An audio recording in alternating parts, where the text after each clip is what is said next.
Non c'è riuscito il terrorismo globale, non c'è riuscita la grande crisi economica scoppiata nel 2008. Non c'è evento che negli ultimi anni abbia devastato il turismo veneto come il Covid. I dati ufficiali del 2020 aggiornati sono impietosi, meno 61,1% degli arrivi e meno 54,4% delle presenze, con il picco massimo negativo ad aprile, meno 95,7% di flussi. Un'apocalisse causata in maggior parte dallo stop di turisti stranieri, soprattutto tedeschi e austriaci. Nel 2020 le loro presenze si sono contratte del 68%, mentre quelle nazionali sono calate del 25%. Leggere la progressione dei dati mese per mese fa venire i brividi. A gennaio più 8,1% e febbraio più 2,1%, poi lo tsunami. A luglio una timida ripresa con numeri che comunque rappresentavano la metà di quelli registrati nello stesso mese del 2019.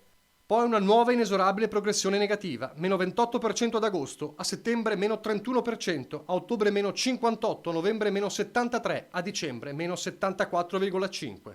Tutte le destinazioni hanno risentito della crisi. Le città d'arte e le località termali sono le più colpite. Soltanto Venezia ha perso 9 milioni e mezzo di turisti. Spiaggia litorale meno 46%, la montagna meno 24%. Dimezzate le presenze anche nell'area delle colline del Prosecco, patrimonio UNESCO. Le province più colpite: Verona, Venezia, Padova e Treviso, con perdite attorno al 60%. Risollevarsi significa ripartire da due punti chiave.